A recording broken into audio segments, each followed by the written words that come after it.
गाथा सुनाने पार्वती को शिव शंकर भगवान।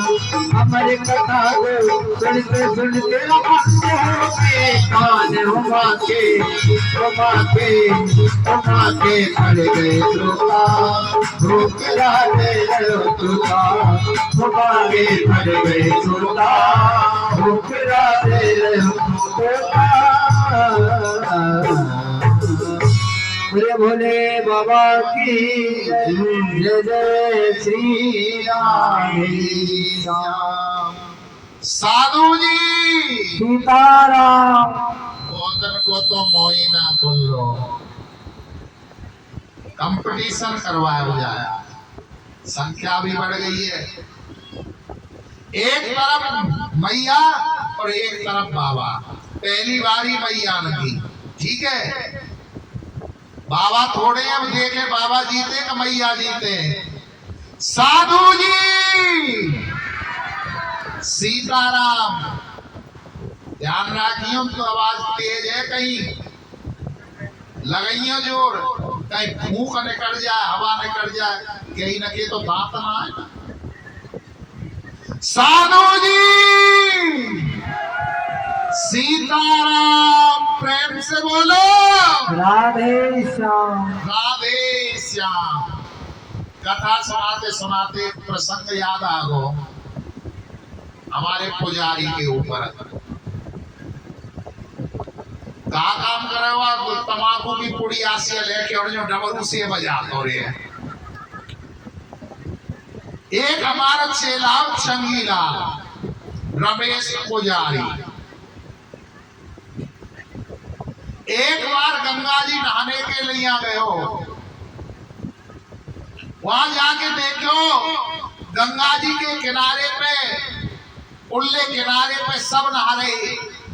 आखिर पुजारी हो चंगी लालो बोले हम यहाँ किनारे पे ना नहा, हम पल्ले किनारे पे जाके नहाएंगे। एक जो नाव चलावे ना गंगा जी में, केवट बोला ओ भैया मला के ओरे क्या, ओ केवट ओरे क्या। आगो बोले बाबूजी बताओ। बोले पल्ली पार ले चल, हमें गंगा जी नहा के ला। पल्ली पार नहाएंगे जहाँ सब वैसे ही लोग नहा रहे हैं, हम पल्ली तरफ निकले नहा के आएंगे। बोले ठीक है बाबूजी। 5 रुपया लगेंगे। बोले 5 की बात करें हमको 10 देंगे, पर तू हमें पल्ली तरफ लेके चल, अकेले चलेंगे तेरे नाम। बोले ठीक है। नाम में बैठा लियो चंगी लाल को, और जब थोड़ी सी नाव चली तो कहने लगे ओ केवट जो बता तो मैं अंग्रेजी आवे अंग्रेजी। बोले बाबूजी हम पे कहाँ थे, हम तो गरीब आदमी है, नाव चलावे यही थे अपनो पालन पोषण करें। हमने तो अंग्रेजी पहली बार सुनी है, हम पे अंग्रेजी नाव। चंगी लाल कहने लगा फिर तो तेने अपनी जिंदगी के 4 आना खराब कर दी, अपनी जिंदगी 4 आना भर खराब कर दी। बोले कोई बात ना बाबूजी, हम तो यही थे नाव थे अपनी जिंदगी काटी। थोड़ी आगे और चलो 10-5 मिनट पीछे, फिर चंगी लाल ने पूछी कुछ आता है नहीं आता, संस्कृत आती है तुझे, कुत्र गच्छति किम करोगी।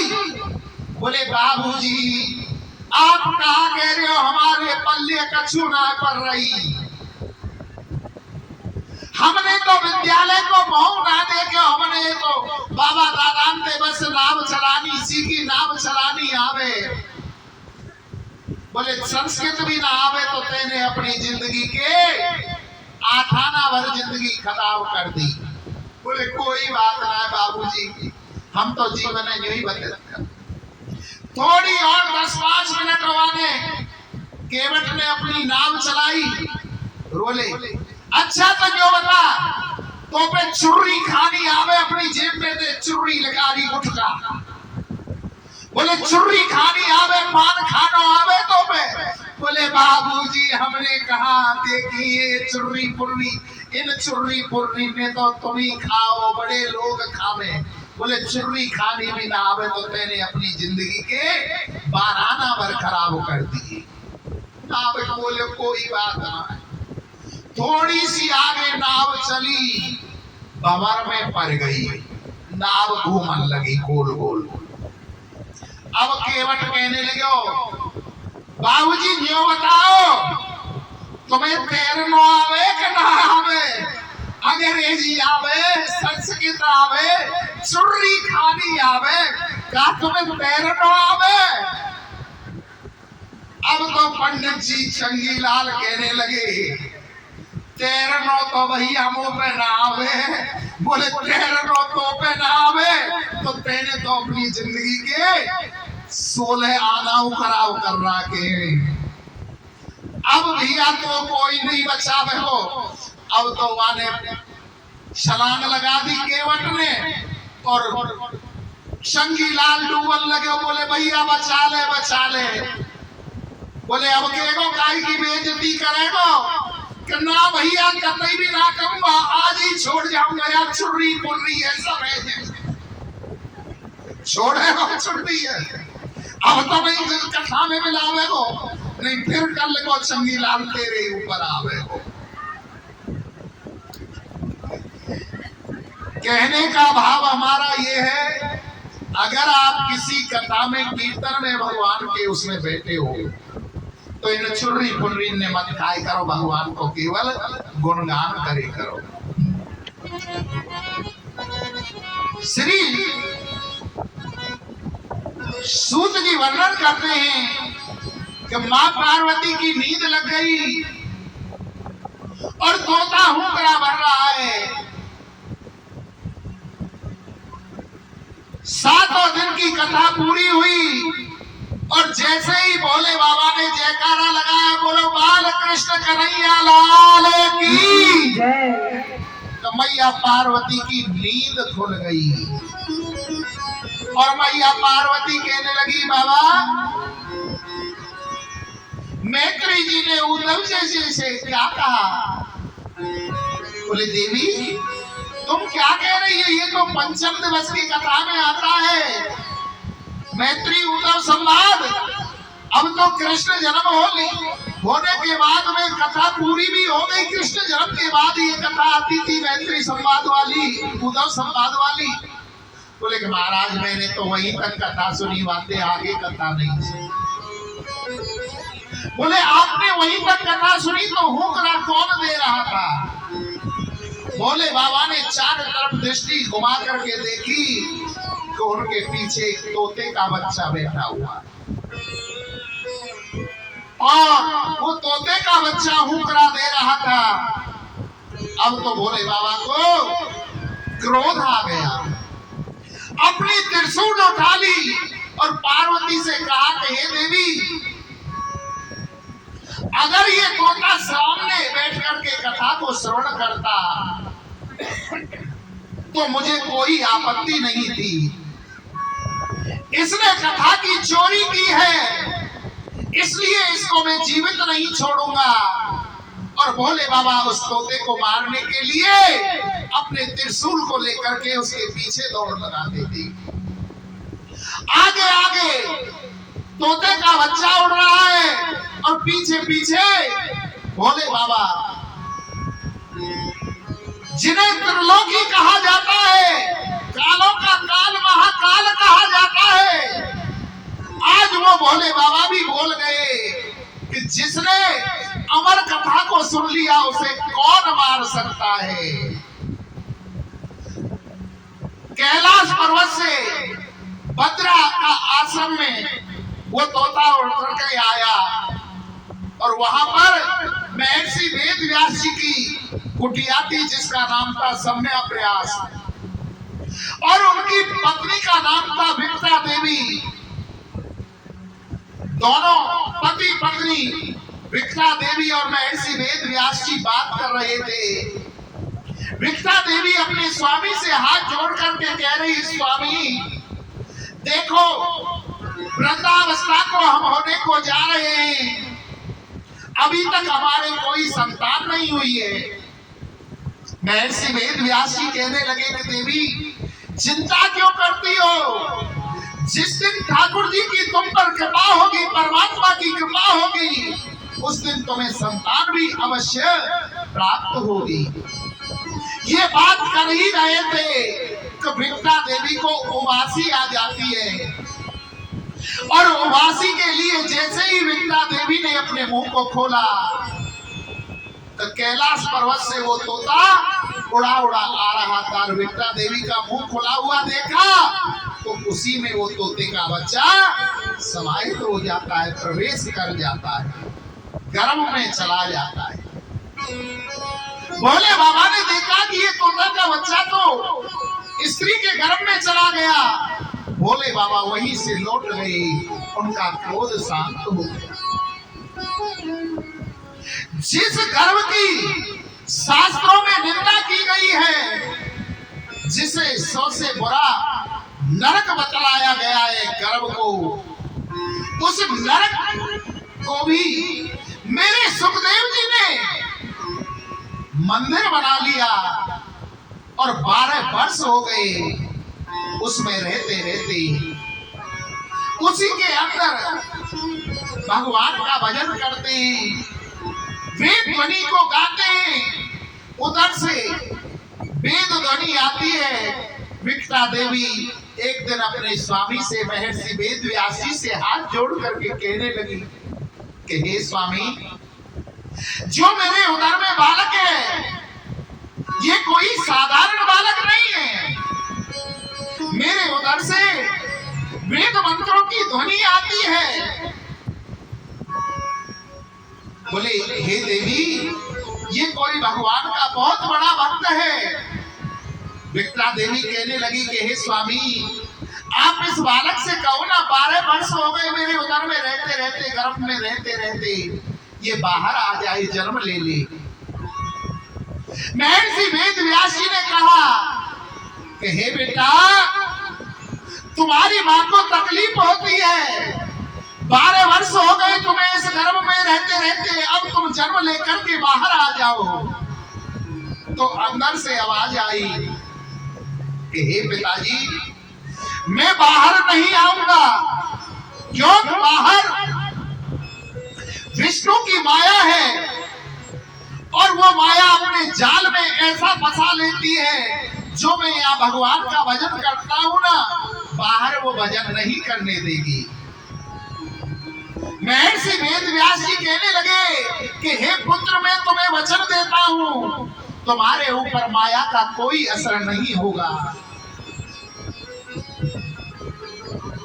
तुम्हारे ऊपर माया का कोई असर नहीं होगा। सुखदेव जी कहने लगे पिताजी, मैं आपकी बात पर विश्वास नहीं करता। स्वयं अगर मायापति विष्णु आकर मुझे वचन दे तो उनकी बात पर विश्वास करूंगा, आपकी बात पर विश्वास नहीं करता हूं। ऐसा इस जगत में पहला जीव सुखदेव है, जिसका जन्म नहीं हुआ है। स्वयं विष्णु भगवान ने जाकर के माता विकटा देवी के उदर में सुखदेव जी को दर्शन दिए और कहा था कि बेटा, मैं तुम्हें वचन देता हूँ, तुम्हारे ऊपर मेरी माया का कोई असर नहीं होगा। जन्म नहीं हुआ, उससे पहले ही गर्भ में उसने विष्णु भगवान के दर्शन कर लिए थे सुखदेव जी महाराज। और जब जन्म लिया, जन्म लेते ही अपने नार को काटा है और अपने कंधे पर डाल करके सीधे वन की ओर चल दिए। तो पीछे पीछे महर्षि वेद व्यास जी पुत्र पुत्र पुत्र कहते हुए जा रहे। बेटा रुको तो सही, रुको तो सही, मेरी बात सुनो। हवाओं के माध्यम से सुखदेव जी ने महर्षि वेद व्यास जी से कहा, हे पिताजी, आप व्यर्थ में मेरे पीछे आ रहे हैं, मैं लौट कर नहीं आऊंगा। इस जन्म में मैं आपका पुत्र बना हूं, पता नहीं आपके और मेरे कितने जन्म हुए होंगे। किसी जन्म में आप मेरे पुत्र बने होंगे। ये तो संसार सागर की माया है, चलती रहती है। मुझे लौट करके नहीं आना, मुझे वन में जाना है, भगवान का भजन करना है। ऐसे कहते हुए सुखदेव जी वन की ओर चले थे। यम प्रवचन्तमनुपेतमपेतकीर्त्यम् द्वैपायनो विरह कातरया जुहाव पुत्रेति तन्मया तरवो विनोदस्तम् हृदयं मुनिमानितोष्मि। ऐसे परम आदरणीय श्री सुखदेव जी का हम वंदन करते हैं। सेवै पुंसा परो धर्मो यतो भक्ति रथोक्षजे अहेतुक्य प्रतिहता ययात्मा समप्रसीदति। आदरणीय श्री सूत जी महाराज सौनक आदि 88,000 मुनियों को संबोधित करते हुए कहते हैं कि हे मुनियों, आपने जो 6 प्रश्न किए थे, मैं अब तुम्हारे उन 6 प्रश्नों का उत्तर देता हूं। पहला प्रश्न था आपका, मनुष्य के लिए परम धर्म क्या है? तो श्री सूत जी महाराज कहते हैं, मनुष्य के लिए परम धर्म है परमात्मा की भक्ति करना। और भक्ति भी कैसी? निष्काम भक्ति, जिसमें कोई कामना ना हो, सर्वोपरि निष्काम भक्ति मानी गई है। आप किसी कामना से परमात्मा की भक्ति करोगे, परमात्मा तुम्हारी उस मनोकामना को पूर्ण कर लेगा और अपनी कृपा को रोक देगा आपकी मनोकामना को पूर्ण करने के बाद। और जब आप निष्काम भक्ति करोगे परमात्मा की, जिसमें कि कोई कामना नहीं होगी, जैसी भक्ति किसने की? नरसिंह ने की थी। कोई कामना नहीं थी, तो मेरा ठाकुर उसका भात भरने के लिए आया था और इतना भात भरा था, इतना भेद भरा कि आदमी सोच नहीं सकता है। जब हम उस परब्रह्म परमात्मा की निष्काम भक्ति करेंगे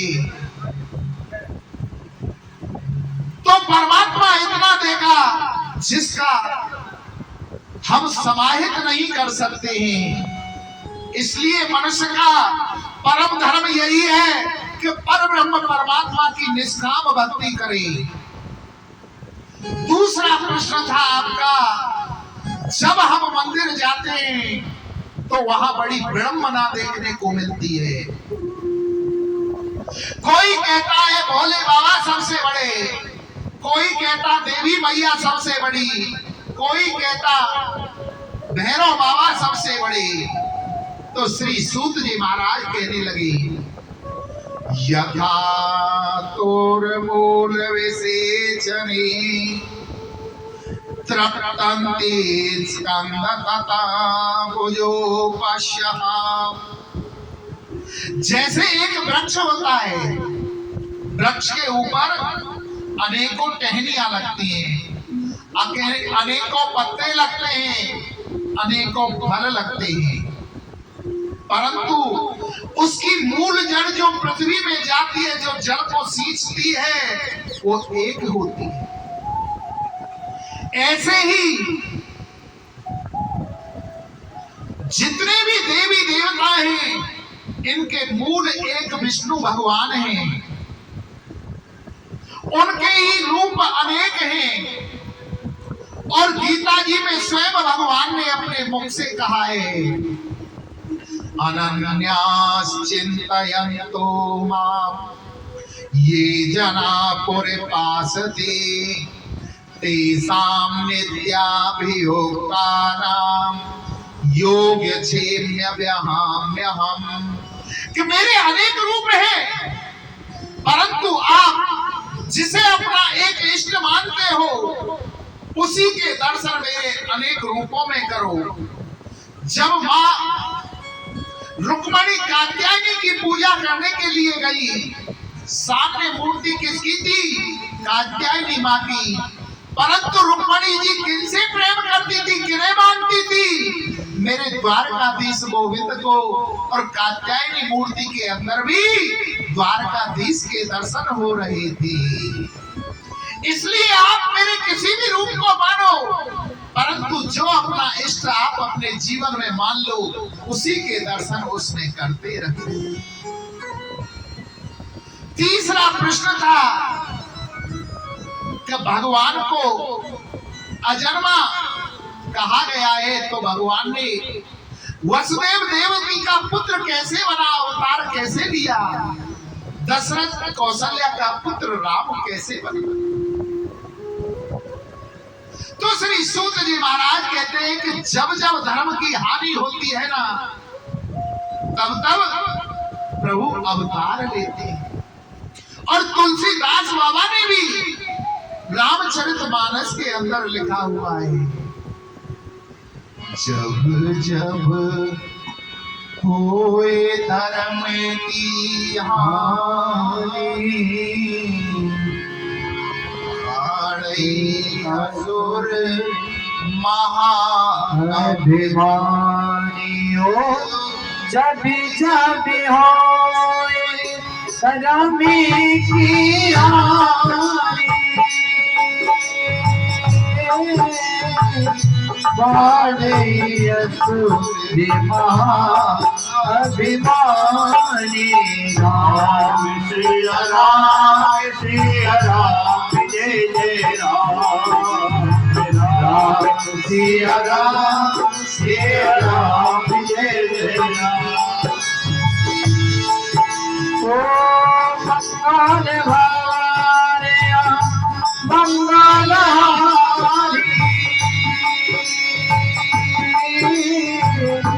जब सदसे रते बिहारी राम, राम सिया राम जय जय राम, राम सिया राम जय जय राम। जब जब होए धर्म की हानि, बाढ़े असुर महाअभिमानी, तब तब धरि प्रभु विवध शरीरा, हरहि कृपानिध सज्जन पीरा। जब जब धर्म की हानि होगी, तब तब गौ ब्राह्मण संत समाज पृथ्वी की रक्षा करने के लिए मेरे प्रभु कोई न कोई अवतार धारण करके आए। श्री सूत जी महाराज कहते हैं कि आपका चौथा प्रश्न था भगवान के कितने अवतार हैं। कोई कहता है भगवान का एक अवतार है, और कोई कहता है भगवान के 10 अवतार हैं, और कोई कहता है 24 अवतार हैं, और कोई कहता है हरि कथा अनंत हरि अनंता। श्री सूत जी महाराज सौनक आदि ऋषियों को लक्ष्य बना करके कहते हैं कि हे मुनियो, भगवान के प्रमाणिक रूप में 24 अवतार हैं। पहला अवतार सनक सनंदन सनातन सनत कुमार के रूप में पहला अवतार है। दूसरा अवतार मेरे प्रभु का 12वां अवतार है। तीसरा अवतार संत नारद जी के रूप में है। चौथा अवतार मेरे प्रभु का नर नारायण के रूप में है, और 5वां अवतार मेरे प्रभु का कपिल भगवान के रूप में है। छठा अवतार मेरे प्रभु का दत्तात्रेय जी के रूप में है, और 7वां अवतार यज्ञ भगवान के रूप में है। 8वां अवतार ऋषभ देव जी के रूप में है। 9वां अवतार मेरे प्रभु ने पृथु जी का धारण किया। 10वां अवतार मत्स्य रूप धारण किया, और 11वां अवतार कश्यप अवतार है। 12वां अवतार धन्वंतरी अवतार है, और 13वां अवतार मोहिनी रूप धारण किया।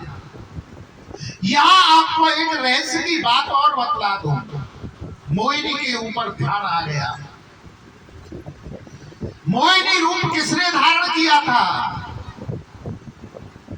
जब समुद्र मंथन किया, समुद्र मंथन के बाद में अमृत का कलश निकला,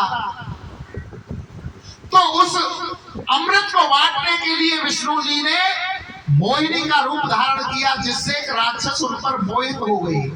और वास्तव में इतना सुंदर रूप मोहिनी का रखा था प्रभु ने, तो देवता भी, भोले बाबा भी सब उन पर मोहित हो गए थे। इतना सुंदर रूप था। वही मोहिनी रूप द्वापर में विष्णु भगवान तो बन के आए थे कृष्ण, और जिन्होंने जो मोहिनी रूप धारण किया था वो राधा जी बनकर के आई हैं। राधा और कृष्ण कोई अलग नहीं है, दोनों एक हैं। और मेरी राधा रानी इतनी सुंदर क्यों है? क्योंकि मोहिनी रूप धारण किया था, इसी के कारण वो इतनी सुंदर है। 14वां अवतार मेरे प्रभु ने नरसिंह भगवान का रखा। 15वां अवतार मेरे प्रभु ने वामन रूप धारण किया। 16वां अवतार मेरे प्रभु ने परशुराम जी का रूप धारण किया है। 17वां अवतार महर्षि वेद व्यास जी के रूप में है, और 18वां अवतार प्रभु श्री राम के रूप में है। 19वां अवतार मेरे प्रभु ने बलराम जी का धारण किया, और 20वां अवतार मेरे कन्हैया का है। 21वां अवतार हरि अवतार है। 22वां अवतार हंस अवतार, 23वां अवतार बुद्ध अवतार, और 24वां अवतार कलिका अवतार। ये प्रमाणिक रूप से 24 अवतार मेरे प्रभु ने धारण किए। राम कृष्ण दो एक ही, अंतर नहीं निमेष, इनके नैन गंभीर हैं, उनके चपल विशेष। राम और कृष्ण में कोई अंतर नहीं है, राम और कृष्ण दोनों एक ही हैं। राम के नैनों में गंभीरता है, और कृष्ण के नैनों में चपलता है। राम ने जो जीवन में किया वो हमें करना चाहिए, कृष्ण ने जो अपने मुंह से कहा वो हमें करना चाहिए। सूत जी की इतनी वाणी सुन करके मुनिवर कहने लगे कि हे गुरुवर, एक प्रश्न मन में और उठा है। ये महर्षि वेद व्यास जी कौन है? क्या जिन्होंने 17वां अवतार धारण किया ये महर्षि वेद व्यास जी वही है? और इन्होंने कैसे श्रीमद् भागवत जी को कथा को लिखा, और कैसे सुखदेव जी ने इनसे पढ़ा?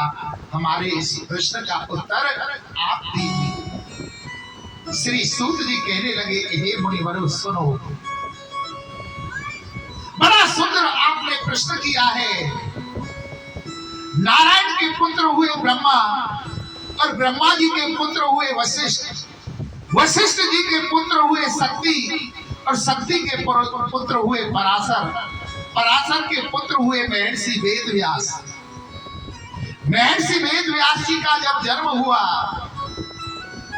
तो अपनी माँ सत्यवती से कहने लगे, माँ अगर आप आज्ञा दे दें तो हम वन में जाकर के भगवान का भजन कर ले। सत्यवती कहने लगी, बेटा तुम वन में चले जाओगे तो हम किसके सहारे रहेंगे? महर्षि वेद व्यास कहने लगे कि माँ मैं तुम्हें वचन देता हूँ, आप जब भी मुझे आप याद करोगी मैं तुरंत तुम्हारी सेवा में हाजिर हो जाऊंगी। माँ से आज्ञा पाकर के महर्षि वेद व्यास जी उत्तराखंड में गई, और उत्तराखंड में जाकर के बद्रीनाथ में एक नदी थी जिसका नाम था सरस्वती। उसके किनारे पहुंच गए और वहां जाकर एक बड़ी सुंदर कुटी बनाई। उस पर्ण कुटी का नाम सम्या प्रयास रखा, और वहां पर बैठ करके भगवान का भजन करने के लिए बैठे। जैसे ही नेत्रों को बंद किया, पृथ्वी को घूमते हुए देखा, ध्यान और लगाया, पृथ्वी पर देखा, लोग हंस रहे, रो रहे, खा रहे, मैथुन कार्य कर रहे, सो रहे, अपने जीवन को खाने पीने, मैथुन कार्य, दैनिक कार्य, हंसने खेलने में यूं ही व्यतीत कर रहे हैं। किसी का परमात्मा के प्रति कोई लगाव, अपने जीवन को यूं ही व्यर्थ कर रहे हैं। महर्षि वेद व्यास जी ने सोचा कि मैं कोई ऐसा ग्रंथ लिखूं जिससे कि इनको ज्ञान हो और ज्ञान से ये परमात्मा की ओर मुड़े। महर्षि वेद व्यास जी ने पहले एक वेद था, 4 वेदों की रचना कर दी, ऋग्वेद, यजुर्वेद, सामवेद और अथर्ववेद। वेदों की भाषा इतनी कठिन थी, जटिल थी, उसे प्रत्येक व्यक्ति पढ़ नहीं पाता, और पढ़ लेगा तो अर्थ का अनर्थ निकालता। जैसे संस्कृत में वेदों में लिखा हुआ है, दधि मांस बलि भक्षितम। दधि कहते हैं दही को, मांस कहते हैं उड़द को, बलि माने देना, भक्षितम जिससे एक दूसरे का पालन पोषण हो सके। परंतु मनुष्य ने क्या अर्थ निकाल लिया कि जीवों की बलि देने लगा, जीवों को काटने लगा, अपने स्वाद के लिए, निर्दोष जीवों को। महर्षि वेद व्यास जी ने देखा कि ये क्या हो रहा है, ये तो उल्टा पाप हो रहा है। मैंने तो समाज के कल्याण के लिए वेदों की रचना की थी और व्यक्ति ने उसका अर्थ का अनर्थ निकाल लिया, अपने स्वाद के लिए जीवों को मार रहा है, पाप हत्या कर रहा है। 18 पुराणों की रचना की, फिर भी मन में शांति नहीं आई, बड़े दुखी हो रहे। तो उसी क्षण उनके पास में नारद जी आ जाते हैं। नारद जी ने महर्षि वेद व्यास जी को देखा उदास, तो कहा, महर्षि वेद व्यास जी आप इतने उदास क्यों हो? महर्षि वेद व्यास जी हाथ जोड़ करके कहने लगे कि हे नारद, क्या बताऊं, मैंने समाज के कल्याण के लिए 4 वेदों की रचना की, परंतु अर्थ का अनर्थ लोगों ने निकाल लिया, मेरे मन को शांति नहीं मिली। मैंने फिर उनके लिए 18 पुराणों की रचना की, परंतु मेरा ही मन शांत नहीं है, तो उनका मन कहां से शांत होगा? नारद जी कहने लगे कि हे महर्षि वेद व्यास, तुम उनके लिए श्रीमद् भागवत महापुराण को रचो। बोले कहां तक लिखूं? लिखता लिखता बावरा हो गया, बुढ़ापा आ गया, अब मेरे से नहीं लिखा जाता।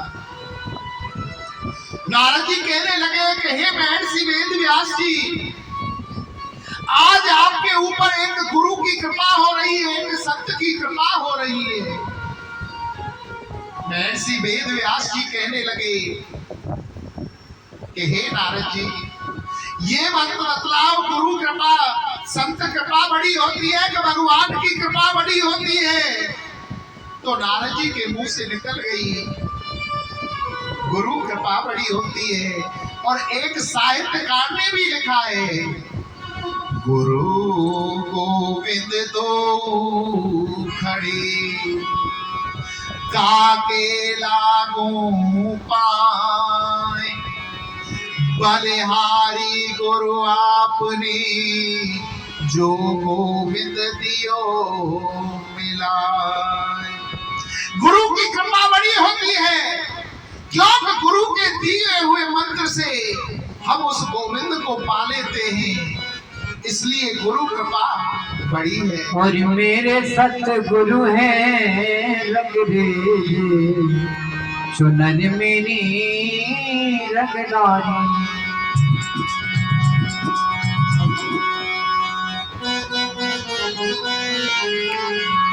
और रंगदारी रे रंगदारी, रंगदारी रे रंगदारी, मेरे सतगुरु मेरे सतगुरु हैं रंग दे सुनर मेरी रंगदारी। मेरे गुरु हैं रंग दे सुनर मेरी रंगदारी। मेरे सतगुरु हैं रंग दे सुनर मेरी रंगदारी। मेरे सतगुरु हैं रंग दे सुनर मेरी रंगदारी। हरी रंगदारी रे रंगदारी, रंगदारी रे रंगदारी, ओ रंगदारी रे रंगदारी। मेरे गुरुवर है रंग दे सुनर मेरी रंगदारी। सतगुरु हैं रंग दे सुनर मेरी रंगदारी।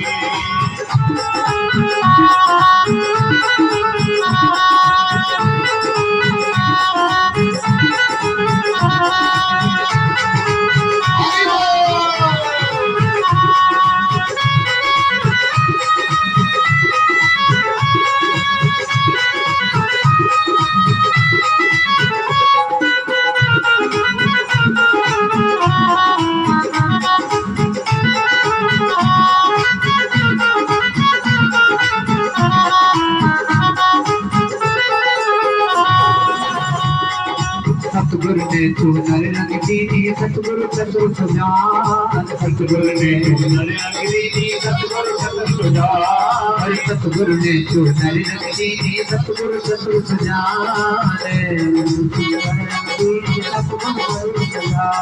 और सब बचन पे मार दो, सब तो चोट पे मार दो, तन मन धने और प्राण सुनर मेरी रंगदारी।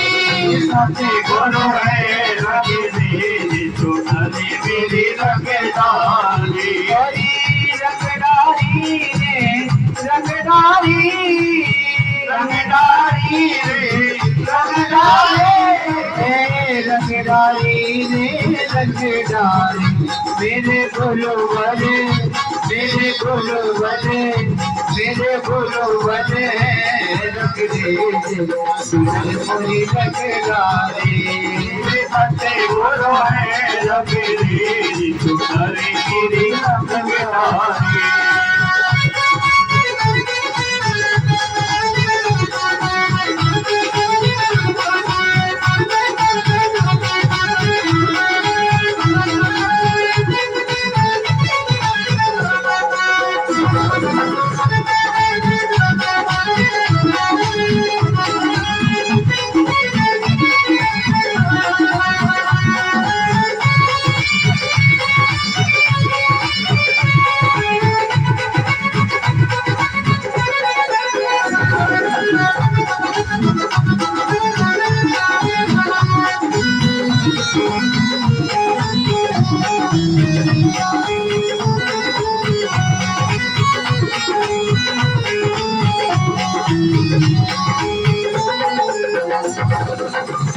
रंग छुड़ाए के दाता दिया मजीठी रंग। रंग छुड़ाए के दाता दिया मजीठी रंग। रंग छुड़ाए के दाता दिया मजीठी रंग रे रंगे भरे जय गो हरे राम रंगे भरे जय गो। रंग छुड़ाए के दाता दिया मजीठी रंग। रंग छुड़ाए के दाता दिया मजीठी रंगे। और धोए से छूटे नहीं, धोए से छूटे नहीं, दिन हो सिर्फ रंग के सुनर मेरी रंगदारी। मेरे सतगुरु हैं रंग दे सुनर मेरी रंगदारी। मेरे सतगुरु हैं रंग दे सुनर मेरी रंगदारी। मेरे सतगुरु हैं रंग दे सुनर मेरी रंगदारी। और क्यों कबीर रंग दे गुरु जी मुझ पर हुए दयाल। के रंग दे गुरु जी मुझ पर हुए दयाल। और क्यों कबीर रंग दे गुरु जी मुझ पर हुए दयाल। गुरु जी मुझ पर हुए दयाल। और शीतल चुनरी ओढ़ के शीतल चुनरी ओढ़ के भई हो मकर निहार सुनर मेरी रखदारी मेरे सतगुरु है रखदारी सुनर मेरी रखदारी रखदारी रखदारी रखदारी रखदारी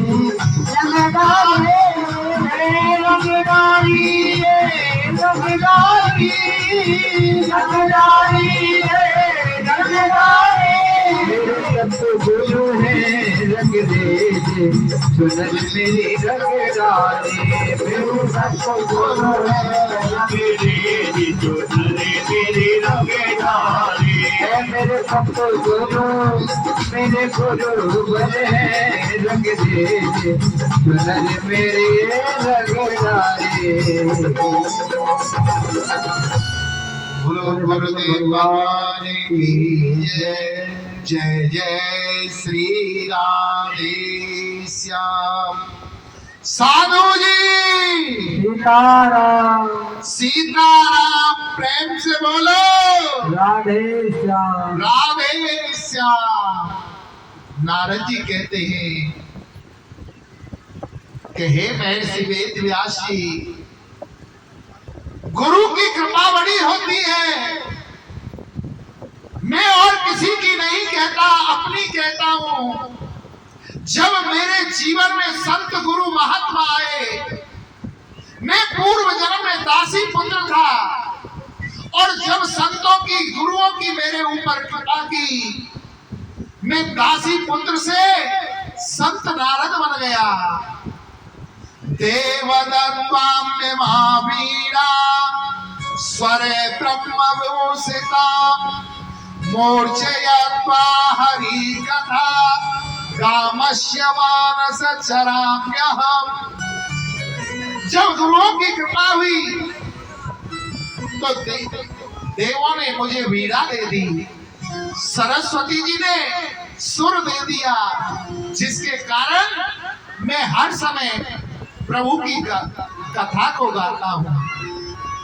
जब गुरु कृपा होती है तभी कार्य बनता है। जीवन में गुरु का होना अति आवश्यक है।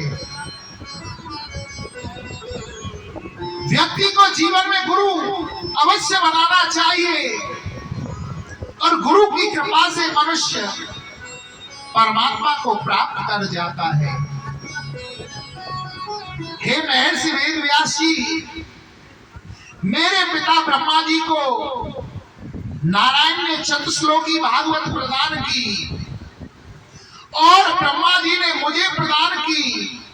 मैं वही चतुश्लोकी भागवत तुम्हें प्रदान कर रहा हूं और अपना आशीर्वाद तुम्हें प्रदान कर रहा हूं कि तुम इन 4 श्लोकों में जो भागवत है उसका विस्तार करिए।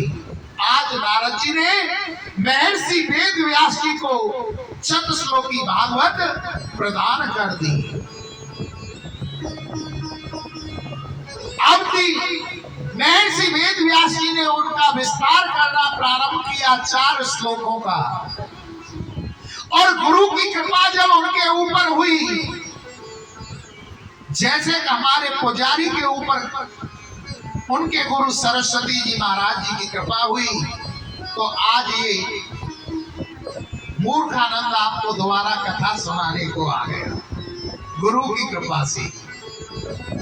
जब गुरु की कृपा होती है, ऐसे ही महर्षि वेद व्यास जी पर कृपा हुई तो 4 श्लोकों को उन्होंने विस्तार करना प्रारंभ कर दिया और 4 श्लोकों के कितने श्लोक बना लिए? 1000 2000 नहीं, 18,000 श्लोक बना लिए। और मन से आवाज आई कि इस भागवत को सर्वप्रथम में किसको पढ़ाऊं, इसका प्रथम अधिकारी कौन है? तो हृदय से आवाज निकल करके आई कि जिसने जन्म लेते ही संन्यास धारण कर लिया था, जो वन को चला गया तपस्या करने के लिए, जो एक क्षण भी अपने घर नहीं ठहरा था सुखदेव, वही इसका सच्चा प्रथम अधिकारी है। परंतु वो तो जंगल में बैठा हुआ है, उसे कैसे लौटाया लाए जाए? तो महर्षि वेद व्यास जी ने अपने नन्हे नन्हे दो शिष्यों को बुलाया और भागवत जी का आधा सा श्लोक उन दोनों शिष्यों को याद करवाया और कहा कि जहां सुखदेव भगवान का भजन कर रहे हैं ना, वहां जाकर के इसको सुनाना। शिष्यों ने जाकर के वो श्लोक वहां पर सुनाया। वरहा पीडम नटवर वपो कणयो कणकारम बेभ्राद्वास्क कर्क कपिसम वैजंतीम च माल्याम। इसमें गोविंद की सुंदरता का वर्णन किया गया है। अहो वकी वराह पीड़म नटवर वपू, देखो तो सही मेरे गोविंद का छोटा सा मुख। वेणु हाथ में ले रखी है बजाने के लिए मुरली, वैजंती माला धारण कर रखी है, बालों में मोर का मुकुट सजा रखा है। ऐसी छवि है जिसको नेत्र देख देख करके थकते ही नहीं, बार बार अपने हृदय में उतारते। इतनी जब सुखदेव जी ने सुनी तो अपने आसन से खड़े हुए और कहने लगे, ओ भैया ओ लाला, या कथा आगे सुनाओ ना आगे। बोले आगे तो हमें आती नहीं है, आगे सुनिए तो तुम्हारे पिताजी के पास में ऐसे 18,000 श्लोक है, उनके पास जाओ। बोले होंगे 18,000 श्लोक, हमें नहीं जाना है, हमें नहीं बंधन के चक्कर में पड़ना। पिताजी के पास जाएंगे तो बंधन में पड़ जाएंगे। फिर तपस्या पर बैठ गए, लौट करके आ गए और लौट कर जब आए तो महर्षि वेद व्यास जी ने पूछा क्या हुआ। बोले जब हमने आधा सा श्लोक सुनाया था तब एक बार तो वो अपने आसन से उठे और कहने लगे आगे सुनाओ ना। और जब हमने कह दिया आगे सुनना है तो अपने पिताजी के पास है, तो उन्होंने कह दिया हमें नहीं जाना। बोले कोई बात नहीं है, करंट लग गया है और जिसको एक बार करंट लग जाता है ना गोविंद की नाम की मस्ती का, वो करंट सुखा रही है, हटता नहीं है। अगर आप मदिरा का पान करोगे, शाम को पियोगे, सुबह उतर जाएगी, और श्याम के नाम की मस्ती को पियोगे तो जिंदगी भर आपको नाच नचाएगी। उसको श्याम नाम की मस्ती लग गई है। काली कमली वाला मेरा यार है, और काली कमली वाला मेरा यार है, मेरे मन का मोहन तू दिलदार है।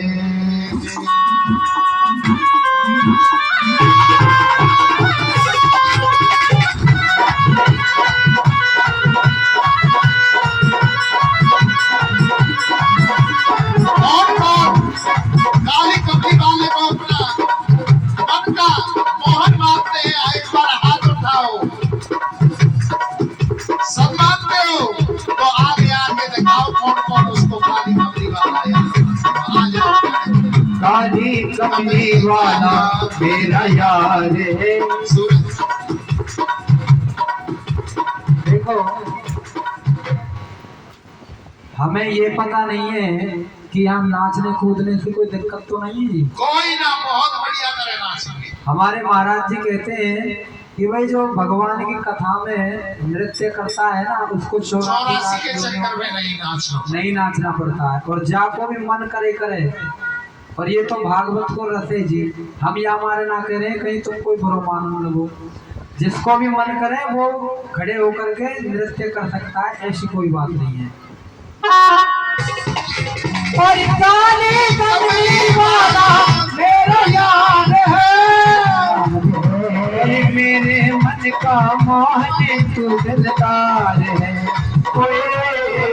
काली कमली वाला मेरा यार है, मेरे मन का मोहन तू दिलदार है।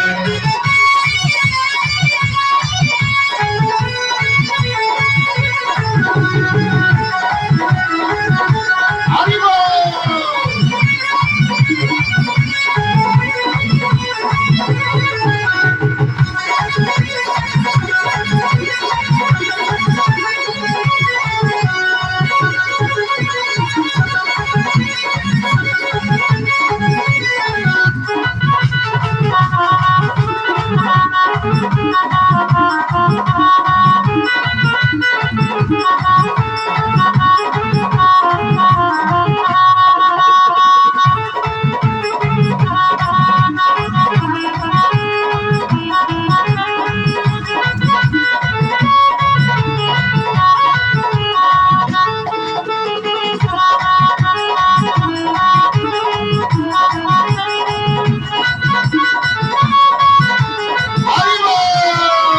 मनमोहन में तेरा दीवाना गाँव बच्चे अब यही तराना गाँव बच्चे अब यही तराना गाँव बच्चे अब यही तराना मनमोहन में तेरा दीवाना गाँव बच्चे अब यही तराना गाँव बच्चे अब यही तराना गाँव बच्चे अब यही तराना जान फलाने तू मेरा रिश्तेदार है।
ये जीवन अब तेरे सहारे ये जीवन अब तेरे सहारे ये जीवन अब तेरे सहारे तू मेरा मैं तेरा प्यारे ये जीवन अब तेरे सहारे ये जीवन अब तेरे सहारे ये जीवन अब तेरे सहारे तेरे हाथ से जीवन की पतवार है तेरे हाथ से जीवन की पतवार है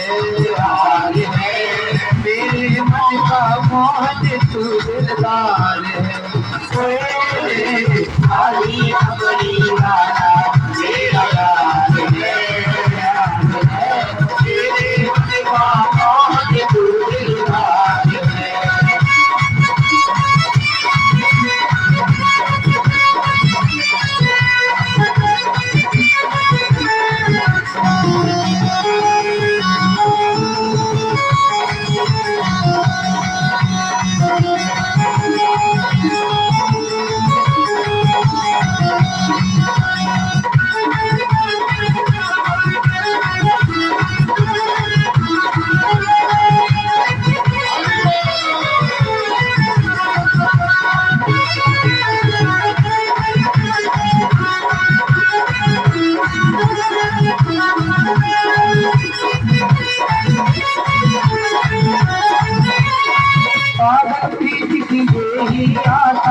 दर्द दिल दर्शन का प्यासा दर्द दिल दर्शन का प्यासा दर्द दिल दर्शन का प्यासा पागल प्रीत की आशा दर्द दिल दर्शन का प्यासा दर्द दिल दर्शन का प्यासा दर्द दिल दर्शन का प्यासा तेरे हर बाते का मुझे इत्मीनान है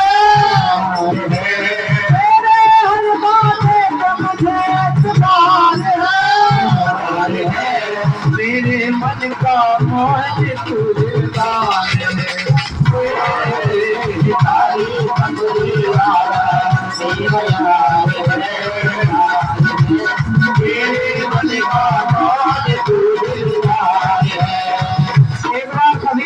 दोनों हाथों के ऊपर उठाएंगे और ताली बजाते हुए बोलना है।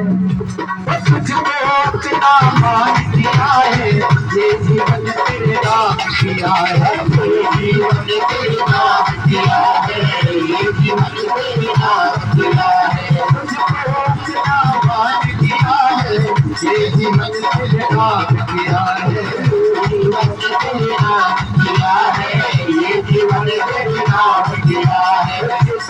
जिसको बचपन से ही प्यार है, प्यार है, मेरे मन का वार गुलजार मेरी वाला मेरा यार है, प्यार है, मेरे मन का वार गुलजार है। राधे राधे राधे राधे राधे राधे राधे राधे राधे राधे राधे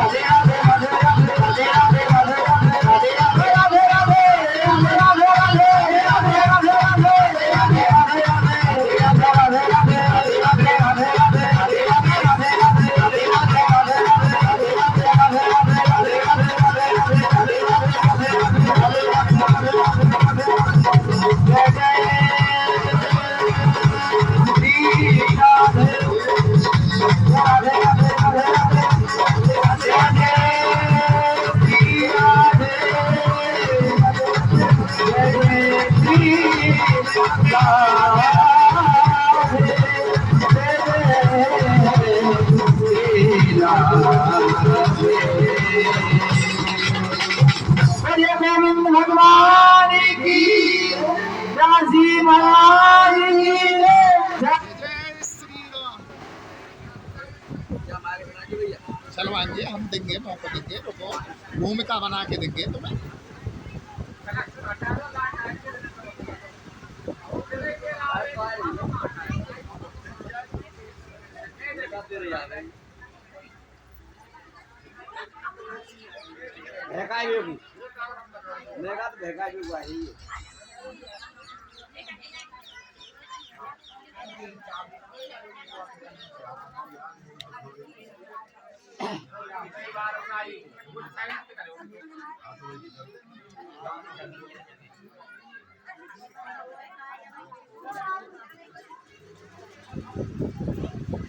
हम भूमिका बना के देंगे, रुक जाओ।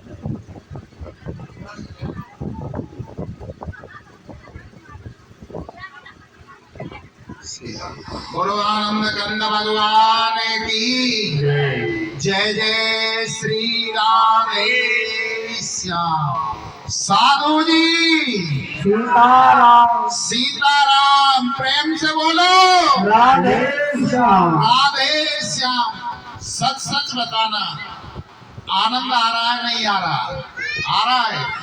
कथा समझ में आ रही है, कथा भी समझ में आ रही है। एक भजन है, राधे राधे गाओगे तो चले आएंगे बिहारी। अभी तुमने राधे राधे गाया ना, तो कौन चले आए? बनवारी। देख लो, चले आए ना। अब बनवारी की सुनो, बोलो। हाँ, खुश खुश कर लो। श्री राधे श्री राधे श्री राधे। ओ वृंदावन बिहारी लाल लाल की जय। बोलो भागवत महाप्राण की जय। बोलो व्यासी महाराज की जय। भाई, इस भागवत कथा में कुछ दानदाताओं ने दान दिया है, वो इस प्रकार से 5100 रुपये विजय कुमार सनाम श्री प्रेमचंद पंडित जी, और 5100 रुपये ताली में कंजूसी मत करो, ताली बजा दे। 5100 रुपये हरीश कुमार सनाम रमेश चंद बाबूजी महेंद्र जी, और 5100 रुपये कैलाश शर्मा श्री राधे श्याम शर्मा हवलदार जी, और 5100 रुपये भोला पंडित सनाम श्री बालकिशन पंडित।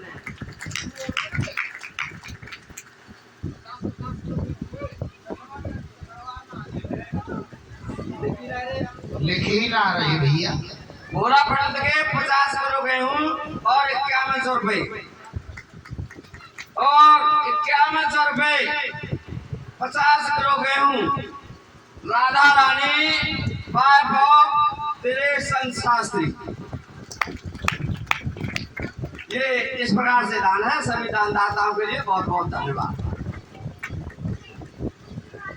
परब्रह्म परमात्मा से व्यासपीठ से हम प्रार्थना करते हैं कि जिन दानदाताओं ने इस भागवत में ये दान दिया है, परब्रह्म परमात्मा उनकी दिन दूनी रात चौगुनी उन्नति करे और दान देने से कभी धन घटता नहीं है। श्री सूत जी महाराज आगे वर्णन करते हैं।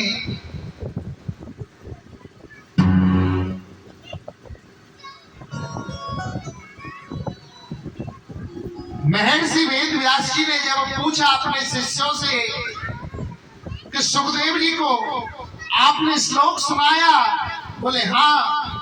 एक बार तो वो गोविंद के सौंदर्य का वर्णन सुनकर के अपने आसन से खड़े हो गए और हमसे कहने लगे आगे सुनाओ ना, आगे सुनाओ। हमने कहा आगे हमें आता नहीं है, आगे आपको सुनना है तो अपने पिताजी के पास जाओ। बोले हमें पिताजी पास नहीं जाना, ऐसा कहकर वो पुनः तपस्या पर बैठ गए। बोले कोई बात नहीं है। गोविंद की नाम की भक्ति का उन्हें करंट लग चुका है और जिन्हें गोविंद की नाम की भक्ति का करंट लग जाता है उनसे रहा नहीं जाता। अब तो महर्षि वेद व्यास जी ने दूसरा आधा सा एक श्लोक सुनाया और कहा कि इसको जाकर के गाना। दोनों शिष्य वहां गए और जहां सुखदेव जी तपस्या पर बैठे हुए थे वहां जाकर उस श्लोक को गाने लगे। अहो मकीयम स्तन कालकूटम जेज्ञास्याप यदाभ्यसाधवे लेवे गतिं धात्रे च्युताम् ततोऽन्यं कं वा दयालु शरणं व्रजेम। अहो देखो तो सही पूतना को जो जहर लगाकर अपने स्तनों पर कृष्ण को मारने के लिए आई, परंतु मेरे गोविंद ने उस पूतना को भी कौन सी मुक्ति प्रदान की जो माता देवकी और माता यशोदा को कभी जाकर के प्राप्त होगी। वो गति मेरे गोविंद ने पूतना को प्रदान कर दी है। कितना दयालु है मेरा गोविंद। जो पूतना कृष्ण को मारने के लिए जहर लगा करके आई है, परंतु उसके दोष को नहीं देखा, केवल गुण को देखा। क्या गुण देखा? तो दूध पिलाने का कार्य तो केवल मां करती है। मां की गति प्रदान की है पूतना को। इतना दयालु है मेरा गोविंद। इतनी बात जब सुखदेव ने सुनी, अपने आसन से खड़े हो और कहने लगे लाला आगे सुनाओ ना, आगे सुनाओ ना ऐसी कथा को, करुणामयी कथा को। बोले आगे सुनना है तो अपने पिताजी के पास जाओ। अब तो दौड़ लगा दी और दौड़े दौड़े महर्षि वेद व्यास जी के पास आए, अपने पिताजी के पास आए, आकर के चरणों में लंबे लेट गए और कहने लगे हे पिताजी उस कृष्ण कथा को मुझे सुनाओ ना, उस कृष्ण कथा को मुझे सुनाओ। महर्षि वेद व्यास जी कहने लगे कि हे सुखदेव, अगर तुमको कृष्ण कथा को सीखना है, पढ़ना है, तो पहले आप जनक जी महाराज के पास जाओ और उनसे शास्त्रार्थ पढ़ के आओ।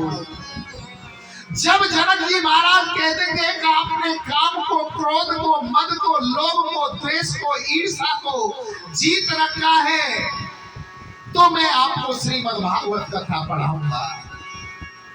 मैं जानता हूं कि आपने काम को, क्रोध को, लोभ को, मोह को, ईर्ष्या को, द्वेष को जीत रखा है।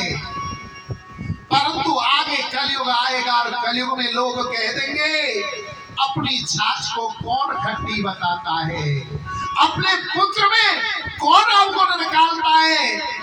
इसलिए तुम्हें जनक जी महाराज के पास जाना होगा, जिन्हें विदेह की उपाधि प्राप्त है, जिन्हें जब वो आसन पर बैठते हैं तो देह की सुध नहीं रहती है। अगर वो जनक जी महाराज कह देंगे कि आपने काम को, क्रोध को, लोभ को, मोह को, द्वेष को, ईर्ष्या को जीत रखा है, तो मैं श्रीमद् भागवत कथा तुम्हें अध्ययन कराऊंगा।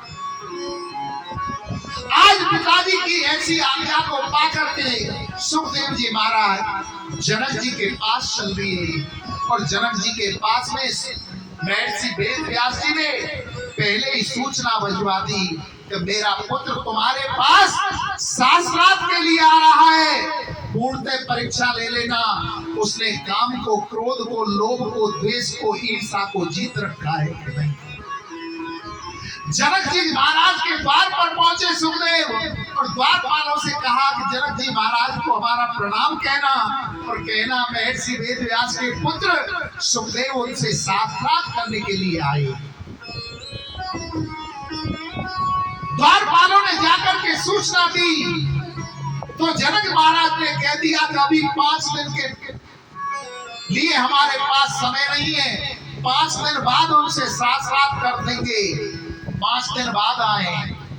द्वारपालों ने आकर के कहा कि हे महाराज सुखदेव जी, जनक जी महाराज ने कह ली है आपके लिए 5 दिन तक उन पर समय नहीं है, 5 दिन के बाद आपके साथ करेंगे। अगर कोई छोटा मोटा संत होता ना, उसी क्षण राजा को श्राप दे देता, परंतु सुखदेव जी ने कहा यू बहकाने को ना आई, उस हमारे साथ में आज खेल कर रहा है, अगलो चंगी लाल फिर तेरे ऊपर ही धरना, तो काय के 10 मिनट के ऊपर बदलवाए हो।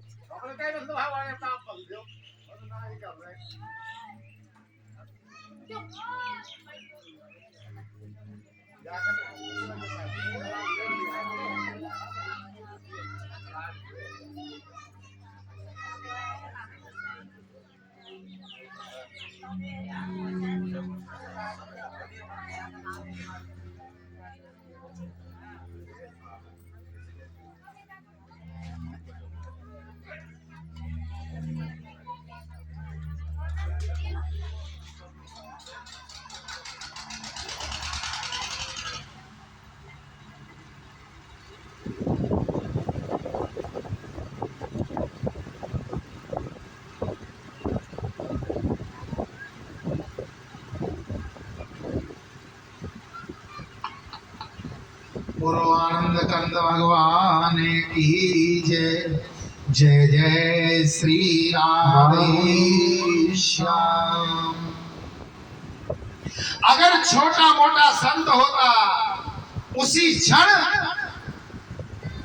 जनक जी महाराज को श्राप दे देता, क्रोध आ जाता, क्रोध नहीं आया और सुखदेव जी ने कह दिया कोई बात नहीं है, हम 5 दिन तक उनकी प्रतीक्षा करेंगे। क्रोध को जीत रखा है, लोभ है नहीं। जब भूख या प्यास लगती है तो केवल 5 घरों पर जाते हैं और एक द्वार पर इतनी देर खड़े होते हैं जितनी देर में एक गाय का दूध निकाला जाता है। 5 से 6 मिनट लगती है गाय का दूध निकालने में, गाय को धोने में। इतनी देर एक द्वार पर खड़े रहते हैं और वहां भी ये नहीं कहते भिक्षाम देहि, अगर किसी ने दे दिया तो वहां से लौट करके आ जाएंगे, अगर उस द्वार पर नहीं मिला तो अगले द्वार जाएंगे, वहां से भी नहीं मिला तीसरे द्वार जाएंगे, तीसरे द्वार पर भी नहीं मिला चौथे द्वार जाएंगे, चौथे द्वार पर भी नहीं मिला तो 5वें द्वार जाएंगे और 5वें द्वार पर भी नहीं मिला तो 6ठे द्वार पर नहीं जाते, 5 द्वारों से ही लौट आते हैं और केवल जल का ही भोग लगा करके ठाकुर को उसी को पी करके रह लेते। 5 दिन व्यतीत हो गए। जनक जी महाराज ने द्वारपालों से कहा कि देखो जाकर के कोई क्रोध है उनके मस्तिष्क पर। द्वारपालों ने आकर के कहा महाराज तनिक भी क्रोध नहीं है, जैसा तेज पहले दिन था वैसा ही तेज आज भी उनके मस्तिष्क पर है। जनक जी महाराज के नेत्रों से अश्रु बहने लगे।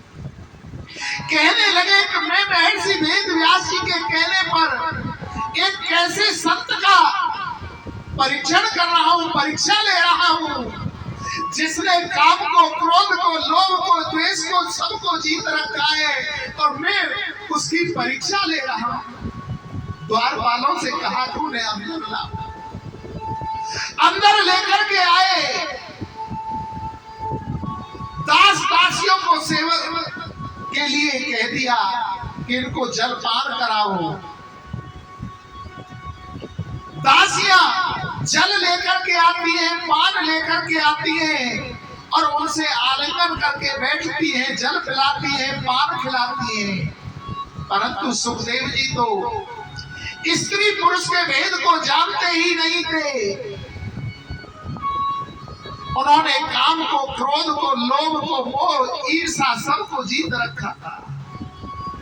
जनक जी महाराज आज हाथ जोड़कर खड़े हो गए सुखदेव और कहने लगे सुखदेव जी मैं आपसे क्या साथ करूंगा, आपने सबको जीत रखा है। आज साथ करके सुखदेव जी पुनः अपने पिताजी महर्षि वेदव्यास जी के पास आते। मैं महाराज जनक से साथ कराया पिताजी, अब आप मुझे भागवत सुनाइए पढ़कर। तो आज सुखदेव जी 16 वर्ष के थे। महर्षि वेदव्यास जी ने उनका यज्ञोपवीत संस्कार कराया और 4 अंगुल की खोपड़ी उनको पहनाई। आज तक कोई वस्त्र नहीं पहना था। क्यों? विद्या का अध्ययन दिगंबर होकर के नहीं किया जाता है। वस्त्र पहनाए, 4 अंगुल की लंगोटी पहनाई और सुखदेव जी को पहली बार महर्षि वेदव्यास जी ने श्रीमद् भागवत कथा का पारायण कराया। 7 दिवस का 7 दिन की जब कथा सुन ली, अपने पिताजी को प्रणाम किया और सीधे वन की ओर चल दी और जाकर के वन में पुनः अपनी तपस्या पर बैठ जाते हैं। श्री सूत जी की इतनी वाणी सुन करके महर्षि वेद व्यास जी ने जो कथा सुखदेव जी को सुनाई थी, मुनियों ने प्रश्न किया कि हे गुरुवर, फिर राजा परीक्षित को इन सुखदेव जी ने ये कथा कैसे सुनाई, उसको आप विस्तार से सुनाइए ना।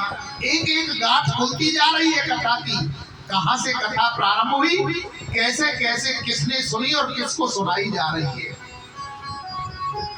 तो श्री सूत जी महाराज सौनक आदि ऋषियों को कहते हैं कि हे मुनियों सुनो, राजा परीक्षित को 7 दिवस में मरने का श्राप लगा था। तब सुखदेव जी ने आकर उस कथा को उन्हें सुनाया था। बोले प्रभु इस कथा को जरा मुझे विस्तार से सुनाओ कि ये परीक्षित किसके पुत्र थे, कैसे इनका जन्म हुआ, कैसे इनको श्राप लगा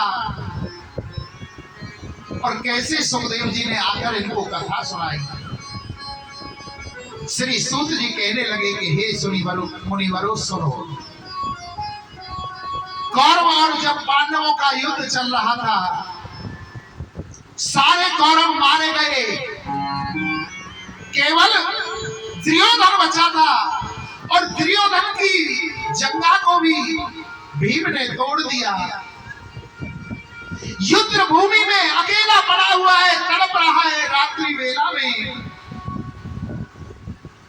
दुर्योधन के पास में अस्वस्थ आ जाता है। और दुर्योधन की ऐसी दशा देख करके उससे कहने लगा, अरे मित्र,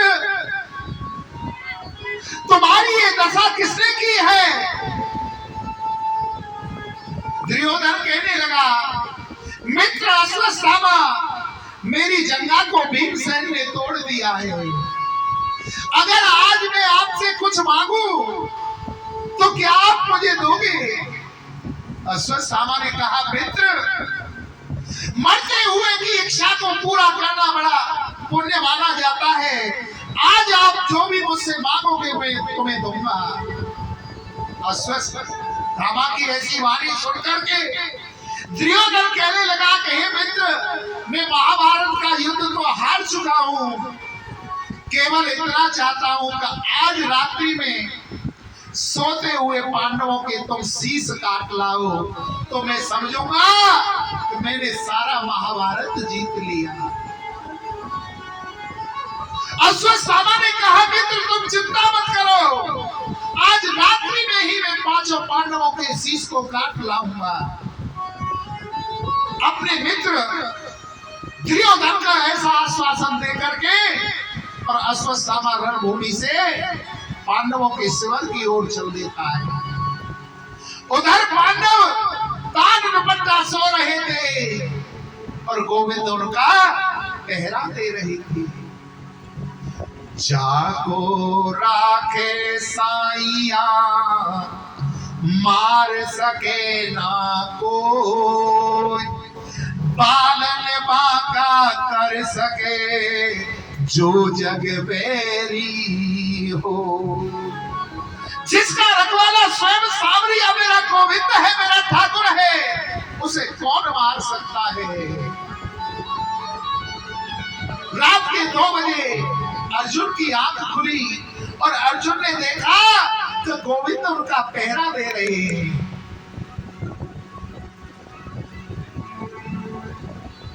अर्जुन ने गोविंद से कहा, कन्हैया तुम सोए नहीं? कन्हैया ने कहा, हे अर्जुन, 5 पांडवों को जगाओ। 5 पांडवों को उठाया और उस शिविर से लेकर के दूसरे शिविर में मेरे गोविंद चले गए। वहां पर केवल द्रौपदी के पुत्र सोते हुए रहते। पीछे से अश्वत्थामा आता है और द्रौपदी के 5 पुत्रों को ही 5 पांडव समझ करके उनके शीश काट करके ले जाता है। और जब तक लेकर के पहुंचा तब तक पीरी फट चुकी थी। और मित्र से जाकर के कहा, मित्र दुर्योधन, लो, मैं तुम्हारे 5 पांडवों के शीशों को काट लाया हूं। थोड़ा थोड़ा उजाला हुआ। दुर्योधन ने जब देखा कि ये पांडवों के शीश नहीं है, ये तो द्रौपदी के पुत्रों के शीश हैं, दुर्योधन कहने लगा, अरे अश्वत्थामा, तुमने ये क्या किया? हमारे वंश में तो पहले ही कोई नहीं बताता जो हमको मरने के बाद जल दे सके, पिंड दान कर सके। केवल ये द्रौपदी के पुत्र थे जो हमारा पिंड दान करते, जल देते, हमको तर्पण करते। उनको भी तुमने मार दिया। अब हमें कोई जल दान देने वाला नहीं बचा, पिंड दान देने वाला नहीं। सारे शिविरों में सूचना फैल गई कि द्रौपदी के पुत्रों को किसी ने मार दिया, किसी ने शीश काट लिए। और द्रौपदी को जब इस बात का पता चला तो लोग द्रौपदी विलाप करने लगी, रोने लगी। द्रौपदी को रोता हुआ देख करके अर्जुन से नहीं रहा गया और द्रौपदी के सामने अपने धनुष और बाण को उठा करके उठा ली और प्रतिज्ञा की कि जिसने तुम्हारे इन पुत्रों को मारा है मैं उसे जीवित नहीं छोड़ूंगा। द्रौपदी, पता चला अश्वत्थामा ने मारा है तो अर्जुन अश्वत्थामा को मारने के लिए चल देता है। अश्वत्थामा ने देखा कि अर्जुन मुझे मारने के लिए आ रहा है। अश्वत्थामा ने ब्रह्मास्त्र को साधा और अर्जुन के ऊपर छोड़ दिया। अर्जुन ने देखा ब्रह्मास्त्र मुझे जलाकर भस्म कर देगा। कृष्ण के चरणों में अर्जुन गिर पड़ा और कहने लगा, कृष्ण कृष्ण महाभावो भक्ता नाम भयंकर त्वमेव दीयमाना नाम पवर्गो से संस्कृति। हे कन्हैया, हे कृष्ण मुझे बचाओ, ये ब्रह्मास्त्र जलाकर मुझे भस्म कर देगा। कन्हैया कहने लगे, हे अर्जुन, मैं कब तक तुम्हें बचाऊंगा, कब तक तुम्हारी रक्षा करूंगा? तुम्हें स्वयं अपनी रक्षा करनी होगी, तुम्हें स्वयं अपने आप को बचाना होगा। कभी कभी विष की औषधि विष होता है, विष को विष से काटा जाता है, लोहे को लोहे से काटा जाता है। तुम्हारे ऊपर अश्वत्थामा ने ब्रह्मास्त्र को चलाया है, तो क्या तुम्हारे पास ब्रह्मास्त्र नहीं है? तुम भी अपने ब्रह्मास्त्र को चलाओ। कृष्ण के कहने पर अर्जुन ने अपने ब्रह्मास्त्र को साधा और उसने भी अश्वत्थामा के ऊपर ब्रह्मास्त्र को छोड़ दिया। दोनों ब्रह्मा आपस में टकराए, बड़ी भारी गम सनी शब्द घनी हुई और दोनों बाण शांत हो जाते हैं। अर्जुन ने दौड़ करके अश्वत्थामा के केसों को पकड़ लिया और खींचते हुए अश्वत्थामा को द्रौपदी के पास ले आई और द्रौपदी से कहा कि हे द्रौपदी, तुम कहो तो इसके हाथ काट दूं, तुम कहो तो इसके पैर काट दूं और तुम कहो तो इसका सिर धड़ से अलग कर दूं। जो तुम कहोगे वो मैं करूंगा। इसने ही तुम्हारे पुत्रों को मारा है। द्रौपदी के मन में दया, जो द्रौपदी कृष्ण को अपना सखा मानती थी, आज अर्जुन से हाथ जोड़ करके कहने लगी, हे स्वामी, अगर इसको मारने से मेरे बालक जीवित हो जाते हैं तो आप इसी क्षण इसको मार दो, परंतु इसको मारने से मेरे पुत्र जीवित नहीं होंगे। और ये तुम्हारी गुरु माता का पुत्र है, कृपणी का पुत्र है, गोमती का पुत्र है। तुम्हारे गुरु द्रोणाचार्य तो पहले ही युद्ध में मारे जा चुके। तुम्हारी गुरु माता का पुत्र जब मरेगा तो तुम्हारी गुरु माता को कितना कष्ट होगा। पुत्र को मरने से कितना कष्ट होता है, मुझसे भला अच्छा कौन जान सकता है। अभी अभी मैंने अपने 5 पुत्रों की लाशों को देखा है। आप इसे मत मारो, इसे छोड़ दो स्वामी, आप इसे छोड़ दो। अर्जुन ने देखा कि द्रौपदी के मन में तो दया आ गई है। बड़े भैया युधिष्ठिर के पास गए और युधिष्ठिर से कहा, भैया आप ही बतलाओ अश्वत्थामा का क्या करूं? युधिष्ठिर कहने लगे, धर्म कहता है इसने 5 बालकों की हत्या की है, इसकी 5 बार हत्या करो। इतने में भीमसेन कहने लगे, हे अर्जुन, या तो तू इसको मार दे और तू नहीं मारेगा तो मैं इसे जीवित नहीं छोड़ूंगा। भीम की वाणी सुनकर के नकुल सहदेव कहने लगे, मंजले भैया सत्य कह रहे हैं, इसे मार दो, इसे मार दो। चारों तरफ से ये वाणी आ रही थी। एक कोने में हाथ लगाकर बगलों में हाथ दबा करके कन्हैया खड़ी। अर्जुन की निगाह कन्हैया पर पड़ी और कन्हैया के पास जाकर के अर्जुन कहने लगे, हे गोविंद, मेरा मार्गदर्शन करो। ब्रह्म बंधुर हंतव्य आता ताई वधारण मे पवो ममापनातम परिपायनो नासनम। गोविंद कहने लगे कि है अर्जुन, शास्त्र कहते हैं ब्राह्मण जैसा भी हो उसे मारना नहीं चाहिए, और बालक का हत्यारा कोई भी हो उसे जीवित नहीं छोड़ना चाहिए। ब्राह्मण होने के कारण अश्वत्थामा को छोड़ दो, जीवित हाथ मत लगाओ, परंतु ये बालक का हत्यारा है, ये इसको मार दो। इतनी बात सुनकर के भीमसेन कहने लगे चोखो, अगर तुम्हारे जैसे 2-4 न्यायाधीश हो जाए तो कोर्ट में हो गया फैसला। आप ही कह रहे हो इसे छोड़ दो और आप ही कह रहे हो इसे मार दो। गोविंद कहने लगे पूजई पे सकल गुणहीना, शूद्र न गुण गण वेद प्रवीणा, परहित सरिस धर्म नहीं भाई, पर पीड़ा सम नहीं अधमाई। ब्राह्मण हमेशा पूजनीय होता है, ब्राह्मण को अपना पूजन कराने का अधिकार है, शूद्र को कोई अधिकार नहीं है कि व्यासपीठ पर अपने आप को ब्राह्मण बतला करके अपना पूजन कराए, केवल ब्राह्मण को है।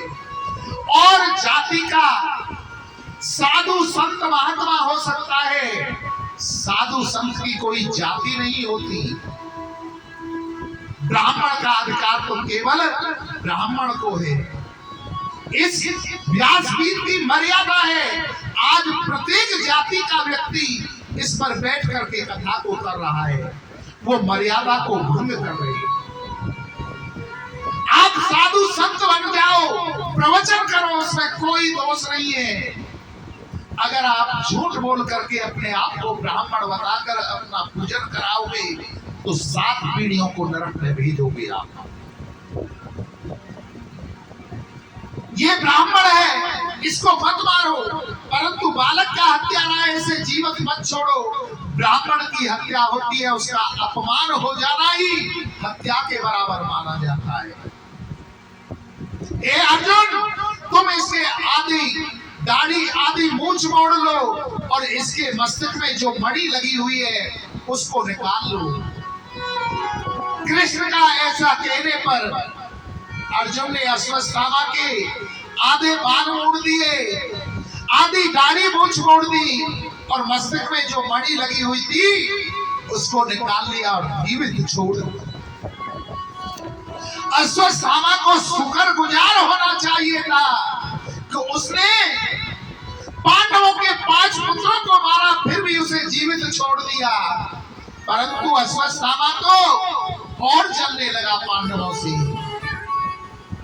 वहां से थोड़ी दूर पर जाकर के सोचने लगा कि मैंने सुना था जिस समय महाभारत का युद्ध चल रहा था, अभिमन्यु की पत्नी उत्तरा गर्भवती थी।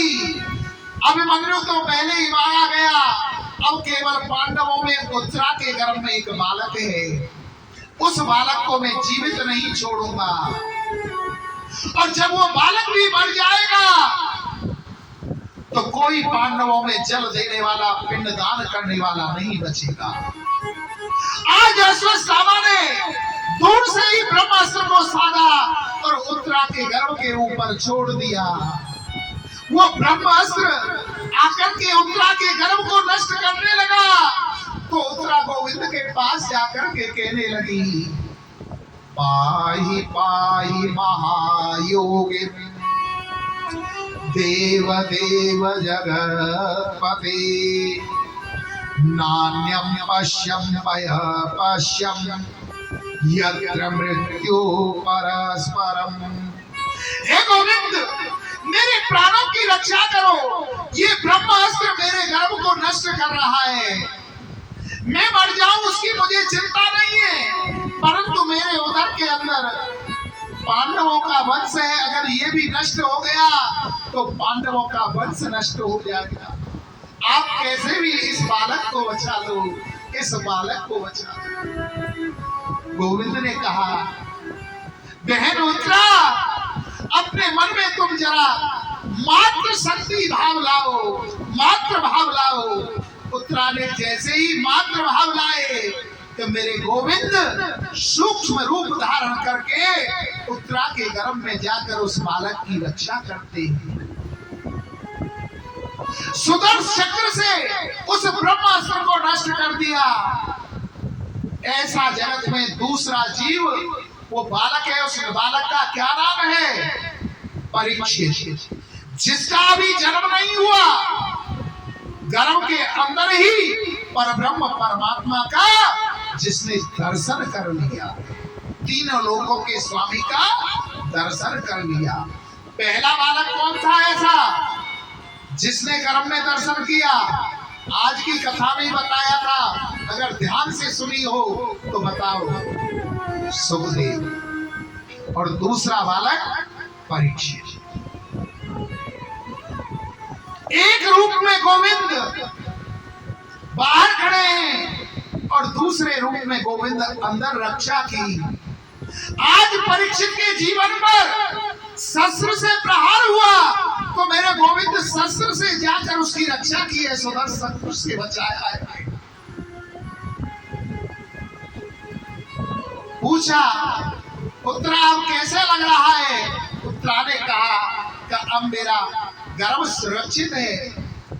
कुंती ने ये जब देखा तो कुंती समझ गई गोविंद ने ही मेरे पोते को बचाया है, और कुंती कहने लगी, हे श्री द्वारिकावासिन देव देव जगतपते, हे गोविंद, मैं जान गई हूं तुम कोई साधारण नहीं हो, तुम जगत के पिता हो, जगत के स्वामी हो, परमेश्वर हो। कृष्ण कहने लगे, बुआ ये आप क्या कह रही हो? मैं तो आपके भाई का लड़का हूं, आपका भतीजा हूं, आप मुझे भगवान बना रही हो? नहीं, मैं जानती हूं। बुआ की ऐसी वाणी सुनकर के कृष्ण पर भी नहीं रहा गया और कहा कि हे बुआ, जब तुम मुझे भगवान कह रही हो तो मैं भी कहता हूं कहां मैं भगवान हूं। आज जो भी मुझसे जो मांगेगा वही मैं तुमको दूंगा। मांगिए। युधिष्ठिर की बारी आई। युधिष्ठिर ने कहा, हे गोविंद, मेरे जीवन में कैसी भी विपत्ति आ जाए परंतु मैं सत्य का मार्ग नहीं छोड़ू, सत्य पर हमेशा रहूं। भीमसेन की बारी आई। भीमसेन कहने लगा, हे गोविंद, मैं तो वैसे ही बदनाम हूं, सब लोग मुझे भोजन भट्ट कहते हैं क्योंकि मैं अधिक भोजन करता हूं, परंतु आपसे यही प्रार्थना करता हूं, खाते पीते उठते बैठते चलते फिरते प्रत्येक परिस्थिति में तुम्हारी याद बनी रहे। अर्जुन की बारी आती है। अर्जुन कहता है, मेरा और आपका तो गुरु का नाता है, कभी मेरे दिल से ये गुरु भाव निकल ना पाए। द्रौपदी कहती है, मैंने आपको अपना सखा माना है, मेरा और आपका सखा सखी का जो भाव है, हे द्वारिकावासिन, ये कभी भाव जाना नहीं चाहिए। नकुल सहदेव कहते हैं, हे गोविंद, अपनी कृपा मेरे ऊपर हमेशा बनाए रखना, और कुछ नहीं चाहते हम, इतनी ही कृपा बनाए रखना। अपने दोनों हाथ हम दोनों भाइयों पर रखना। कुंती एक तरफ खड़ी हुई है। कृष्ण कहने लगे, बुआ सब मांग रहे हैं और सबको मैं सब कुछ दे रहा हूं, परंतु तुम कुछ नहीं मांग रही हो, तुम भी तो मांगो ना। बुआ कहने लगी, कुंती क्या मांगो? मेरे पास सब कुछ है। कि नहीं बुआ, आज तुम्हें मांगना ही होगा। जब कृष्ण ने बार बार कहा तो कुंती बुआ ने अपने साली के पल्लू को पहना दिया और कहने लगी कि हे गोविंद, देना है तो। कहने लगी, विपदा संतो न शाश्वता तत्र तत्र जगत गुरु भगवतं दर्शनं यस्याद पुनर्भव दर्शनम। ए गोविंद देना है तो इस झोली में मेरे में दुख दीजिए, एक दुख मेरे जीवन में समाप्त ना हो, दूसरी विपत्ति मेरे ऊपर आ जाए, दूसरा दुख मेरे ऊपर आ जाए। कन्हैया कहने लगे बुआ ये क्या मांग रही हो, कोई दुख भी मांगने की चीज है? आपने अपने जीवन में सुख देखा ही कहां? आपका जन्म कहां हुआ था? मथुरा के अंदर सूरसेन महाराज के यहाँ। जन्म होते ही कुंती भोज आ गए और आपको लेकर अपने राज्य को चले गए। जिस बालक का जन्म कहीं हुआ हो और पालन पोषण हुआ कहीं दूसरी जगह, क्या वो बालक बचपन में सुखी हो सकता है? नहीं। बड़ी हुई विवाह कैसे व्यक्ति के साथ में हुआ जो पीलिया का रोगी था और उसको भी श्राप लगा हुआ था कि जिस दिन भी काम वासना से अपनी पत्नी के पास जाएगा उसी दिन उसके पति की मृत्यु हो जाएगी। उस व्यक्ति की पति का सुख मिला नहीं, अपने साथ आपका विवाह किया उस पांडु ने और मांद्री को विवाह कर लाया। वो तो आपके पास में देवों की दी हुई ऐसी मंत्र शक्ति थी, अपने लिए धर्मराज युधिष्ठिर, पवन देव से भीमसेन और इंद्र से अर्जुन को प्राप्त किया और मांद्री के लिए नकुल और सहदेव को प्राप्त किया। एक दिन मांद्री अपने मन पर काबू ना पा सकी, पांडु अपने मन पर काबू ना पा सका, काम वासना में लिप्त होने को गए तो पांडु की मृत्यु हो गई काम वासना से। क्यों? श्राप लगा हुआ था। अब अकेली 5-5 बच्चों का पालन पोषण कैसे करें, जिनको मारने के लिए कौरवों के 100 पुत्र हर समय तैयार रहते हैं।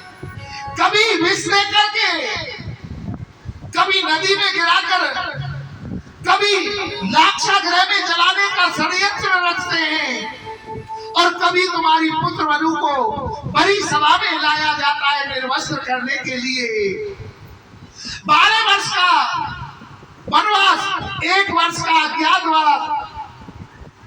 आज तुम्हारे पुत्रों ने महाभारत को जीता है और आज तुम्हारे जीवन में खुशी आनी प्रारंभ हुई है, तो बुआ आज भी तुम दुख मांग रही हो।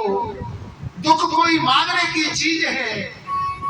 कुंती कहने लगी हे गोविंद, सुख के माथे सिल पड़े जो हरि हृदय से जाए, बलिहारी व दुख को जो पल पल नाम जपा। हे गोविंद, मैं तो उस दुख को बड़ा अच्छा मानती हूँ जब जीवन में व्यक्ति के दुख आता है, चारों तरफ से रास्ता बंद हो जाते हैं, परमात्मा को याद करता है। और मैंने जब जब तुमको याद किया, तुमने आकर के मुझे संभाला है। मैं किसे दुख मानूं और किसे सुख मानूं? मेरे लिए तो सुख और दुख दोनों गोविंद बराबर है। मुझे सुख भी प्यारे हैं, दुख भी मुझे प्यारे हैं,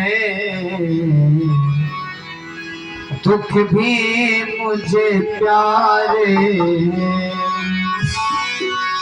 मांगू मैं किसे भगवन, दोनों ही तुम्हारे। मांगू मैं किसे गोविंद, दोनों ही तुम्हारे। दुख भी मुझे प्यारे हैं, दुख भी मुझे प्यारे हैं। मांगू मैं किसे भगवन दोनों ही तुम्हारे तो मांगू मैं किसे भगवन दोनों ही तुम्हारे दोनों ही तुम्हारे हैं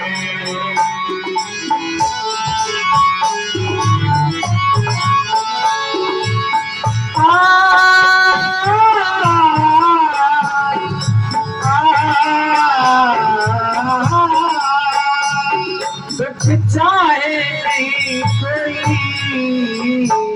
सब सुख को तरसते चाहे कोई सब सुख को तरसते हैं सुख में सब हंसते हैं दुख में सब रोते हैं सुख में सभी हंसते हैं दुख में सभी रोते हैं संसार की नदिया के दोनों ही किनारे संसार की नदिया के दोनों ही किनारे मांगू मैं किसे भगवन दोनों ही तुम्हारे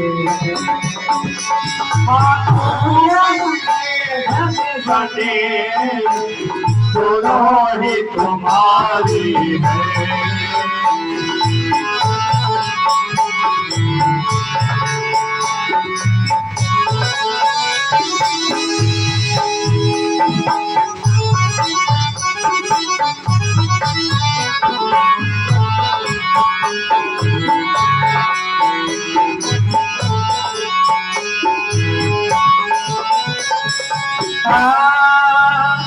मैं कैसे कहूँ मुझको तू ये दिया मोते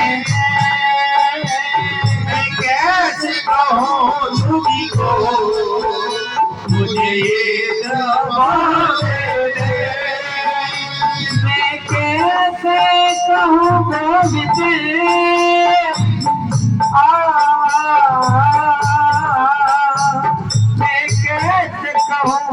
भगवन मुझे ये दे अमोते दे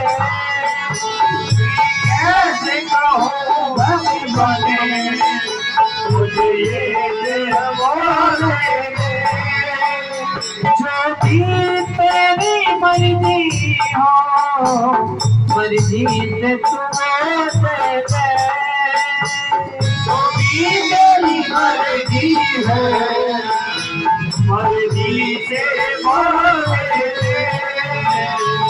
मैंने तो तेरे आगे मैंने तो तेरे आगे दो हाथ पसारे दो हाथ पसारे मैं किसे गोविंद दोनों ही तुम्हारे सुख भी मुझे प्यारे सुख भी मुझे प्यारे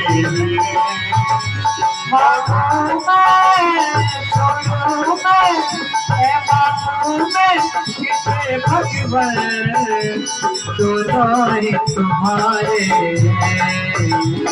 दोनों ही तुम्हारे दोनों ही तुम्हारे दोनों ही तुम्हारे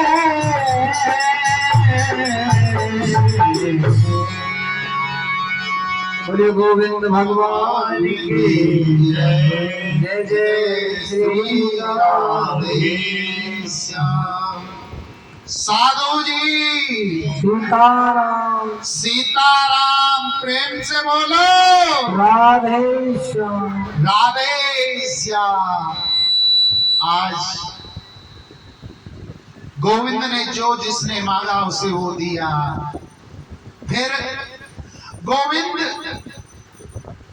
युधिष्ठिर को समझाना चाहते हैं, परंतु गोविंद ने देखा कि युधिष्ठिर मेरी बात को नहीं मानेंगे, तो आज पांचों पांडवों को साथ में लेकर और द्रौपदी को साथ में लेकर जहां बाणों की सैया पर भीष्म पितामह पड़े हुए हैं, वहां लेकर के जाकर के भीष्म पितामह को प्रणाम किया और कहा, हे पितामह, पांडवों ने महाभारत के युद्ध को जीत लिया है, आप इनका मार्गदर्शन कीजिए। अब ये राजा बनने जा रहे हैं, किस प्रकार राज्य को चलाएं।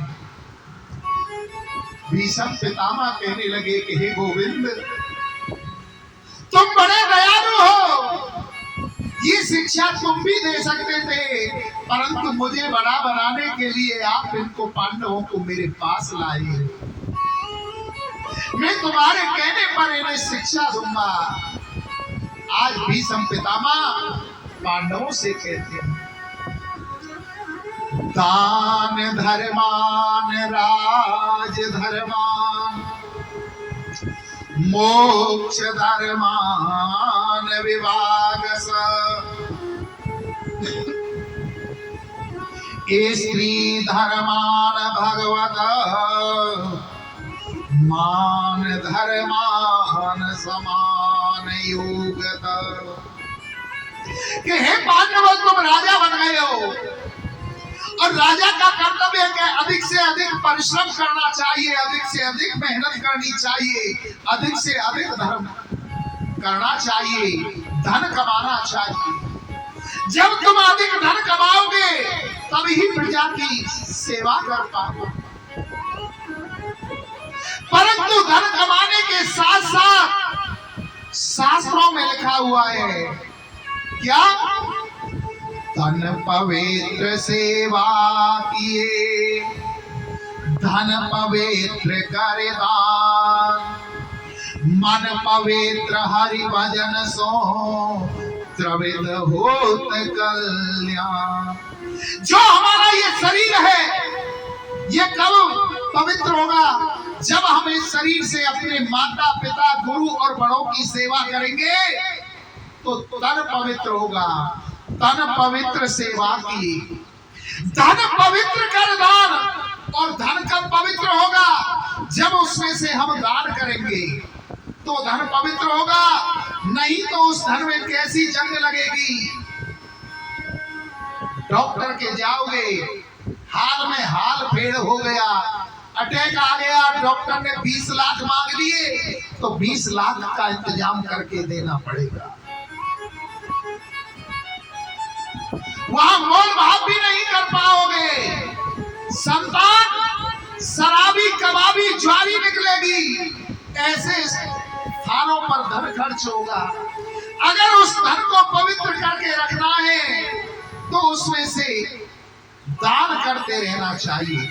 धन से कभी परमात्मा नहीं मिलता, ये बात ध्यान रखना। धन से केवल धन पवित्र होता है दान करने से। अगर धन से परमात्मा मिलता, बिरला, अंबानी, टाटा, बड़े बड़े सेठों के तालों में भगवान बंद होते। केवल धन दान करने से धन पवित्र होता है। मन पवित्र हरि भजन सो। मन किससे पवित्र होता है? जब हम भगवान का भजन करते हैं, कथा कीर्तन श्रवण करते हैं और उसका मनन करते हैं तो परमात्मा प्राप्त होता है, भक्ति हमको प्राप्त होती है। और बेटा, तुम राज्य करो, अतिथि सत्कार, सत्य सेवा, गौ सेवा ये करना, और तुम्हारी आंखों के सामने अगर पाप हो रहा हो तो उसका डट करके मुकाबला करना। कभी अपनी आंखों के सामने पाप होते हुए मत देखना। इतनी बात जब द्रौपदी ने सुनी तो द्रौपदी की हंसी छूट गई। द्रौपदी की हंसी को देख करके भीष्म पितामह कहने लगे, पुत्री मेरी बातों पर तुम्हें हंसी आ रही है, द्रौपदी हाथ जोड़ करके कहने लगी पितामह क्षमा करता। हंसी तो मुझे जो आ रही है, आज तो बड़े उपदेश कर रहे हो।